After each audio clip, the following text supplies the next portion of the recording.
സ്കുബൂന്ന് വിളിക്കുന്നു ദീപക്. ഓ സ്കുബൂന്ന് വിളിക്കുന്നു നോക്ക്. ദേഹത്തോ ദീപക് സ്കുബൂ വിളിച്ചാ.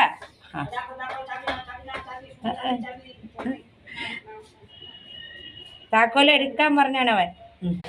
ടാറ്റാ ടാറ്റാ, ഇനി നാളെ വരും കേട്ടാ. ദാദാ ഇത് ചാവി എടുക്കാനോ പറഞ്ഞ്. നീ ചാവി എടുത്തോണ്ട് വാ വീട്ടിൻ്റെ. ടാറ്റ ദേ ടാറ്റ പറയും. ടാറ്റ ടാറ്റ ടാറ്റ ടാറ്റ ടാറ്റ ടാറ്റ ടാറ്റ. ഓ ടാറ്റ പറഞ്ഞാ? ടാറ്റ പറഞ്ഞാ? ടാറ്റ പറഞ്ഞേ ടാറ്റ പറഞ്ഞേ പൊന്നു. ടാറ്റ പറഞ്ഞേ പൊന്നു. ദേ ടാറ്റാ ടാറ്റ. ദീപക്കിന് എന്തോ ഇഷ്ടം, എന്ത് പൊന്നിന് ഇഷ്ടമാണ്, ഒരുപാട് ഇഷ്ടമാണ് ദീപക്കിന്. വേണ്ട ടാറ്റ പറയണ വേണ്ട.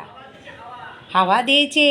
ആ ദീപക്ക് പറയുന്നു തണുത്ത കാറ്റ് വരുന്നു, നീ പൊക്കോന്ന്, നീ അകത്തേക്ക് പൊക്കോ, തണുത്ത കാറ്റ് വരുന്നെന്ന് പറയുന്നു ദീപക്ക്. ഗ്രില്ല് പൂട്ടി ഇതേ ചാവി തന്ന് മമ്മിക്ക് ഇവിടെ ബാഗിലിട്ട് തന്ന്.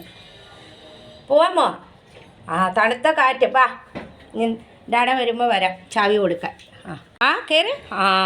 കയറിക്കോ, കിടന്നോ അവിടെ.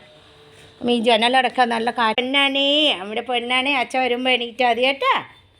അച്ഛ വരുമ്പോൾ ഷീറ്റ് വിരിച്ചോളും നമ്മുടെ പൊന്ന്.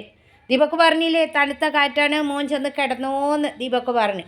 ദീപക്കിന് ഒത്തിരി ഇഷ്ടമാണ് പൊന്നിനോട് ഒത്തിരി. പൊന്നിനോട് എല്ലാവർക്കും ഇഷ്ടമാണ്, ദീപക്കിന് മാത്രമല്ല വഴി കൂടെ പോകുന്നവർക്കും എല്ലാവർക്കും.